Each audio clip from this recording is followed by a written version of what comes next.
Assalamu alaikum wa rahmatullahi ta'ala wa barakatuh.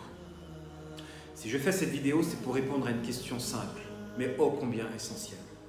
À savoir, pourquoi nous n'arrivons pas à être heureux ou pourquoi sommes-nous malheureux?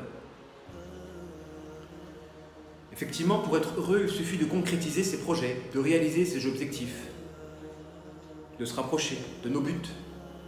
Et par conséquent, le malheur réside essentiellement dans la distanciation entre nous et nos buts. C'est pourquoi, pour pouvoir répondre à la question, il suffit de se pencher sur le facteur qui nous éloigne de nos buts. Et à mon sens, la cause première, c'est le péché. Pourquoi l'on commet des péchés? Effectivement, l'être humain est condamné par la convoitise du plaisir et la fuite de la peine. Et ce qui nous pousse à faire des péchés, c'est essentiellement le plaisir qui se trouve derrière ce dernier.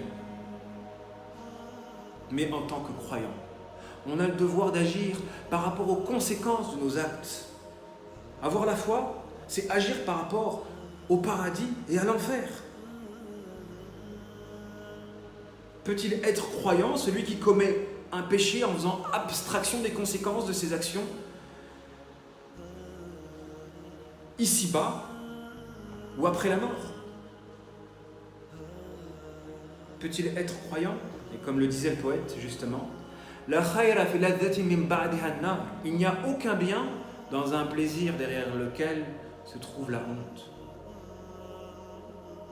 Car si nous avons la foi, quand on commet un péché, en réalité, on doit être frappé par la honte, consécutive de la contradiction entre le malheur global qui résulte de la foi et le bonheur focal, celui qui se trouve dans le plaisir instantané, le plaisir illicite.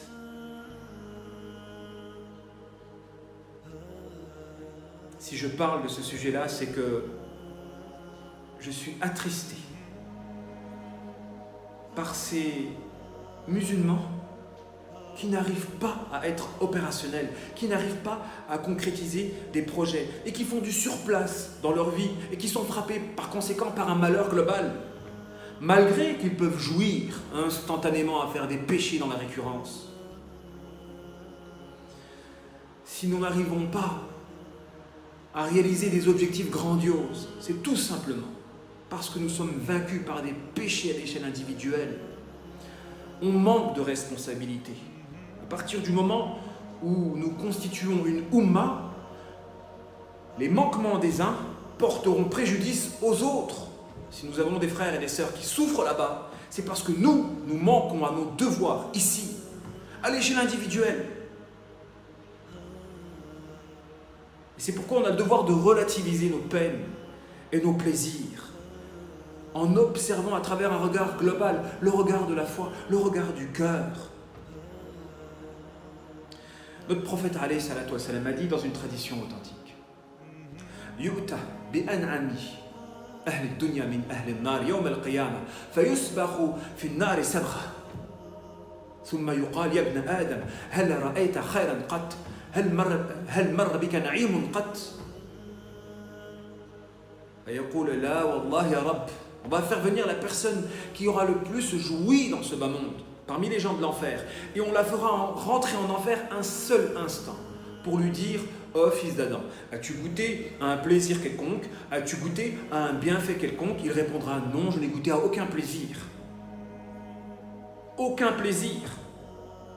À travers cette tradition-là, il faut être convaincu que lorsque l'individu qui aura commis des péchés jusqu'à rentrer en enfer, eh bien, tous les plaisirs qu'elle aura goûtés dans ce bas monde seront effacés.